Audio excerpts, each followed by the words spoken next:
ಕೋಲಾರದಲ್ಲಿ ಜೆಡಿಎಸ್ ಮುಖಂಡ ಶ್ರೀನಾಥ್ ನೇತೃತ್ವದಲ್ಲಿ ಎಡಿಜಿಪಿ ಚಂದ್ರಶೇಖರ್ ವಿರುದ್ಧ ಪ್ರತಿಭಟನೆ ನಡೆಸಲಾಗುತ್ತಿದೆ.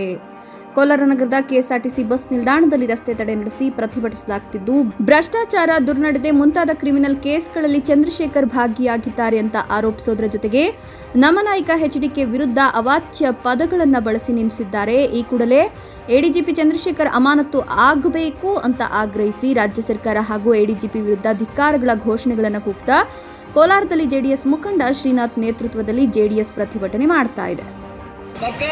ಸರ್ಕಾರ ಅವರ ಭ್ರಷ್ಟಾಚಾರಿ ಎಡಿಜಿಪಿ ಚಂದ್ರಶೇಖರ್ ಅವರು ರಾಜೀನಾಮೆ ನೀಡಲೇಬೇಕು. ಸಿದ್ದರಾಮಯ್ಯ ಇನ್ವೆಸ್ಟಿಗೇಷನ್ ಟೀಮ್ ಚಂದ್ರಶೇಖರ್ ಅವರು ಭ್ರಷ್ಟಾಚಾರಿ ಚಂದ್ರಶೇಖರ್ ಅವರು ರಾಜೀನಾಮೆ ನೀಡಲೇಬೇಕು. ಹಾಗೆ ತಾಲೂಕು ಘಟಕದಿಂದ ಸನ್ಮಾನ್ಯ ತಹಸೀಲ್ದಾರ್ ಮೂಲಕ ಸರ್ಕಾರಕ್ಕೆ ಇದನ್ನು ವರದಿ ಕೊಡಬೇಕಂತ ಹೇಳಿದ್ವಿ. ಉನ್ನತಾಧಿಕಾರಿಯಾದಂತಹ ಇವತ್ತು ದಿವಸ ಈ ಒಂದು ಸಂಸ್ಥೆಗೆ SIT ಸಂಸ್ಥೆಗೆ ಇವತ್ತು ದಿವಸ ಅವಮಾನ ಆದಂತಹ ಸಂಗತಿ. ಸನ್ಮಾನ್ಯ HD ಕುಮಾರಸ್ವಾಮಿ ಅವರಿಗೆ ನಿಂದಿಸಿದಂತಹ ಅಧಿಕಾರಿ ವಿರುದ್ಧ ಧಿಕ್ಕಾರ ಧಿಕ್ಕಾರ ಧಿಕ್ಕಾರ ಧಿಕ್ಕಾರ ಧಿಕ್ಕಾರ ಧಿಕ್ಕಾರ. ಇಂತಹ ಅಧಿಕಾರಿಗಳ ಕುಮ್ಮಕ್ಕು ನೀಡುತ್ತಿರುವ ಸರ್ಕಾರಕ್ಕೆ ಹೇಳಿ, ಇಂತಹ ಕುಮ್ಮಕ್ಕು ಧಿಕ್ಕಾರ ಧಿಕ್ಕಾರ ಧಿಕ್ಕಾರ ಧಿಕ್ಕಾರ.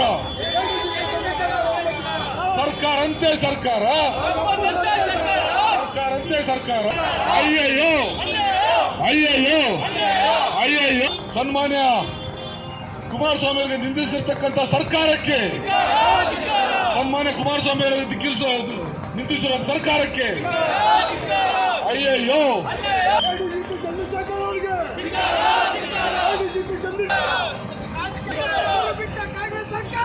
ಧಿಕ್ಕಾರ ಧಿಕ್ಕಾರ